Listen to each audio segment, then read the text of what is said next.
Many, many years ago when I was an alcoholic, I was drunk at a bar in Woodstock, New Brunswick. Second year of college, my first major girlfriend had left me.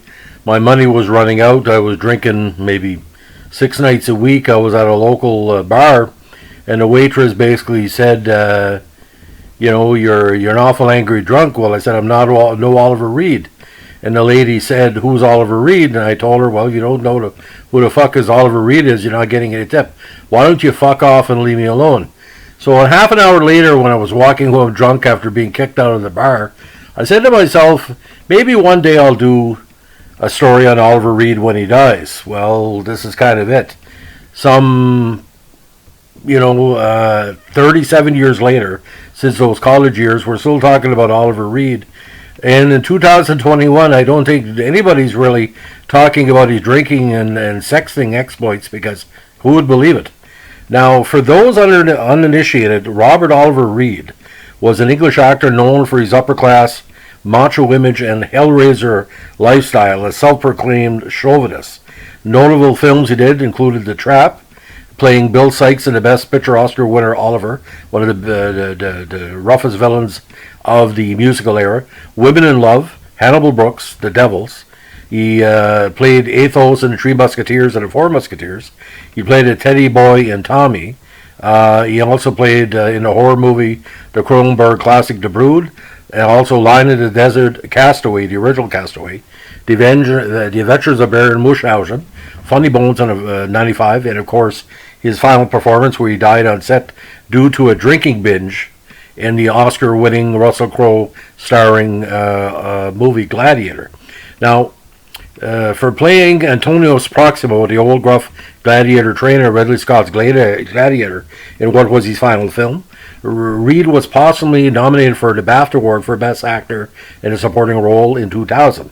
At the peak of his career in 1971, British exhibitors voted Reed the fifth most popular star at the box office. A raging alcoholic, Reed had issues with drink that were well publicized, from appearances on chat shows, the famous incident involving Shelley Winters where she poured her own liquor drink on his head, to a high-profile friendship with drinking partner and my uncle from another mother, Who drummer Keith Moon, who he met while working on Tommy. Now, he was born February 13, 1938, in Wimbledon to Peter Reed, a sports journalist, and Marcia Napier Andrews. He was a nephew of film director Sir Carroll Reed, and the grandson of actor-manager Sir Herbert Burloom Tree and his mistress Beatrice May Peeney, who later assumed the name Reed, she being the only person who understood, listened to, encouraged, and kissed Oliver. Reed claimed to have been a descendant through the legitimate step of Peter the Great, Tsar of Russia. As a youth, he attended 14 schools, including Ewell Castle School in Surrey. Orr's brother Simon Reed, a sports reporter, works for British Eurosport.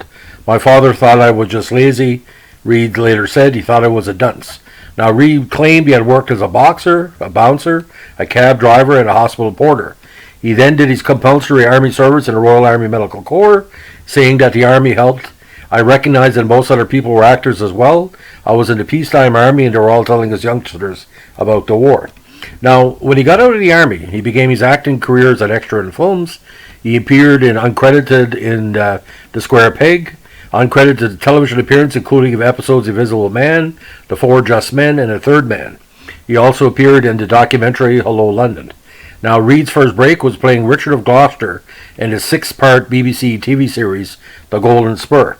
It did not seem to help his career immediately, and he was not credited in the films The Captain's Table, Upstairs and Downstairs, directed by Ralph Thomas, Life is a Circus, The Angry Silence, The League of Gentlemen, and Beat Girl. He played a bouncer in The Two Faces of Dr. Jekyll for Hammer Films, with whom he would become associated, and the director was Terence Fisher. Reed was then in The Bulldog Breed in 1960, another Wisdom film, playing the leader of a gang of teddy boys, roughing up Wisdoms in a cinema. Reed got his first significant role in Hammer's film's Sword of Sherwood Forest, again directed by Fisher. He went back to small roles for His and Hers, a Terry Thomas comedy, No Love for Johnny for Ralph Thomas, and The Rebel with Tony Hancock. Now, Reed's first starring role came when Hammer cast him as a central character in Terence Fisher's The Curse of the Werewolf. Hammer did like Reed and gave him a good supporting roles in the swashbuckler The Pirates of Blood River, Captain Clegg, The Damned, and Paranoiac, which was a psycho thriller from director Freddie Francis. He also did The Scarlet Blade, a swashbuckler set during the English Civil War, directed by Gillingwood Reed as a Roundhead. Now, during this time, he appeared in some ITV Playhouse productions, including Murder in Shorthand, The Second Chef, and he also starred in the original episodes of The Saint with Roger Moore. He also had a lead in non-Hammer horror, The Party's Over, which was released in 1965, was directed by Guy Hamilton. Now, 1964 starred the first of 6 films directed by Michael Winner, The System. The film was seen by Ken Russell, who then cast Reed in the title role of the Debussy film, which was a TV biopic of Claude Debussy. Reed said this was critical during his career, as this was the first time I met Ken Russell, and it was the first part I had after I had my face cut in a fight and no one would employ me. Now, Reed later said, Hammer Films had given me my start and Michael Winner my bread. Then Ken Russell came on the screen and gave me my art. Now, he eventually narrated Russell's TV movie Always on Sunday and returned to Hammer for the Brigade of Kandahar, playing a villainous Indian in an imperial action film for Gillen. He later called it the worst film he ever made for Hammer. He eventually guest starred in later episodes of It's Cold Outside and Court Martial, later directed by Seth Holt. He had a regular role in the TV series R3, 1965, then the lead in the Canadian-British co-production The Trap, co-starring the beautiful Rita Tushingham. Now, Reed's career stepped up another level when he starred in the popular comedy film The Jokers, his second film with Winner, alongside Michael Crawford. After playing a villain in the horror movie The Shuttered Room, he did a third with Winner, I'll Never Forget What's His Name, co-starring actually Orson Welles. Reed was reunited with Russell for another TV movie, Dante's Inferno, playing Dante Gabriel Rossetti. Now, at this time, he became well known for being something part of the 4 Hellraisers, including Richard Burton, Richard Harris, and Peter O'Toole. Now, according to published reports, these were the 4 greatest actors of their generation, according to the critics. On stage, he brought new vigor to Shakespeare and Shaw. On screen, he made British seminar sexy and classic films, including Lawrence Arabia, Olivier, Beckett, and A Sporting Life. And this came from an NPR special in 2010. Now, Reed star rose further as a result of playing Bill Sykes and Oliver, alongside the great Ron Mooney, Shawnee Wills, Mark Lester, Jack Wall, and Harry Seacombe. In his Uncle Carol Reed's screen version of a successful stage musical, it became a huge hit, winning the Academy Award for Best Picture, with Reed receiving praise for his villainous performance. Now, he then starred in the black comedy Assassination Bureau in '69 with Diana Rigg and Telly Savalas, directed by Basil Dearden. Now, he was also in a war film for Winner, Hannibal Brooks. Now, more successful than either was a fourth film with Russell, a film version of Women in Love, which won numerous awards. This was famous because he wrestled naked with Alan Bates in front of a log fire. In 1969, Interstate Theaters awarded them their International Star of the Year award. Now, Take a Girl Like You was a sex comedy with Haley Mills, based on a novel by Kingsley Amis, which was his next hit. Then it was The Lady in Car with Glasses and a Gun, a thriller directed by Antal Litvak. The following year, Reed appeared in controversial film The Devils, directed by Russell with Vanessa Redgrave, which was a period drama involving horny nuns, and anyway, you'll have to see it to believe it. Now, according to legend, an anecdote holds that Reed could have been chosen to play James Bond. In '69, Bond franchise producers Cubby Broccoli and Harry Saltzman were looking for a replacement for Sean Connery, and Reed, who had recently played a resourceful killer in the Assassination Bureau. He was mentioned as a possible choice for a role, with Timothy Dalton and Roger Moore as the other choices. Whatever the reason, Reed was never to play Bond, even though Dalton and Moore would later play it. Now, after Reed's death, The Guardian Unlimited called the casting decision one of the great missed opportunities of post-war British movie history. Now, from then he made a series of action-oriented projects, including The Hunting Party with Gene Hackman, Sitting Target, ZPG, which was a science fiction with Geraldine Chaplin. In '71, he said he would make a film, The Offering, which he would co-write and produce, but it was not made. He then did The Triple Echo, and co-starred with Belinda Jackson, and he appeared in a lot of spaghetti westerns and Italian films, including Dirty Weekend, One Russian Summer, and Revolver. Now, when he showed up as Athos in The Three Musketeers and Four Musketeers, he got international acclaim as director Richard Lester formed a great script for him via George MacDonald Fraser.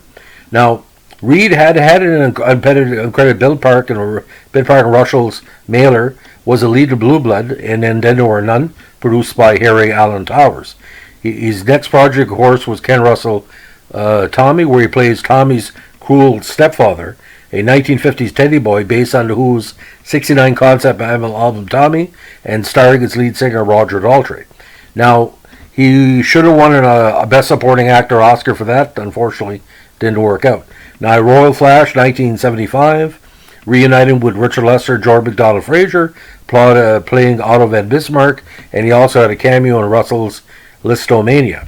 Now, from there, he appeared in New Spartans, alongside Karen Black and Betty Davis and Burgess Meredith, and along Burgess Meredith in the Dan Curtis horror film Burnt Offerings. He was in The Sellout, The Great Scout, and Cato's Thursday with Lee Marvin, Assault in Paradise, and returned to the sword epics with Cross Swords, and also did another movie with Raquel Welch. Now, Reed then did Tomorrow Never Comes for Peter Collison and The Big Sleep with Winter. Then he and Jackson reunited the Class of Mrs. McDaniel. Then he made a Cronenberg film in Canada. And of course, The Mad Trapper. He made a film, the movie in Canada, Mad Trapper, unfinished. Then moved on to Cronenberg's The Brood, about a young woman who was having her anger presented in body horror through evil babies that emerge from her body. Has to be seen to be believed. Now, in the 1980s, Reed's films had less success. He did a comedy for Charles B. Griffith called Dr. Heckle and Mr. Hype, and played General Rodolfo Graziani in Lion of the Desert, which co-starred Anthony Quinn. Now, Reed also did a Disney movie called Condor Man in '81, the horror film Venom, also '81. He was a villain in the second Sting movie, and also played Lieutenant Colonel Gerard Leachman in the Iraqi historical film Clash of Loyalty, so he was everywhere. He also did Spasms, Two of a Kind, Masquerade, Christopher Columbus, Black Arrow, and Captive. Now, he said he was contemplating quitting acting when Nicholas Roeg cast him in Castaway as a middle-aged Gerald Kingsland, who advertises for a wife to live in a desert with him for a year. Now, a very interesting documentary of him was called This Your Life in '86, when he was surprised by Eamon Edwards. Reed was also in the Misford Brigade, Gore, Master of Draggart Hill, Draggard, and Skeleton Close, Blind Justice, Captain Rage, and Rage to Kill. Most of these exploitation films produced by the impresario Harry Allen Towers were filmed in South Africa at the time of apartheid and was released straight to video in the UK and the US. Now, from there, he was on Terry Gilliam's Adventures of Baron Munchausen as a God Vulcan, The Lady and the Highwayman with Hugh Grant, The House of Usher, The Return of the Musketeers, Treasure Island with Charles Nesson, of course, A Ghost in Monte Carlo, Hired to Kill, Panama Sugar, The Revenger, The Pit the Pendulum, Prisoner of Honor, and Severed Ties. Now, Reed went back to television in 1993 with Return of Lonesome Dove. He also did Funny Bones, Russian Roulette, various other shows, including The Bruce, Jeremiah, and The Incredible Adventures of Marco Polo, as well as Parting Shots.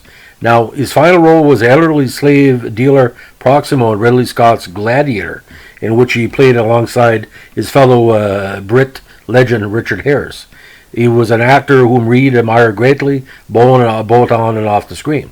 Now, the film was, of course, released after his death, with some footage filmed with the double through CGI. Now, the film, of course, was dedicated to him. In addition to his posthumous BAFTA recognition, he shared the film's nomination for the Screen Actors Guild Award for Outstanding Performance by a Cast in a Motion Picture with the rest of the principals. Now, he was also a musician. In addition to acting, he released several singles in a popular music vein, though with limited success. These included Wild One, Lonely for a Girl in '61, Sometimes Ecstasy in '62, Baby It's Cold Outside with Joyce Blair, and Wild Thing 1992, and a duet with snooker ace Alex Higgins. Oliver also narrated a track called Worspokish Knock by Italian heavy metal band Det SS. Now, on a personal level, Reed married Kate Byrne in 1959.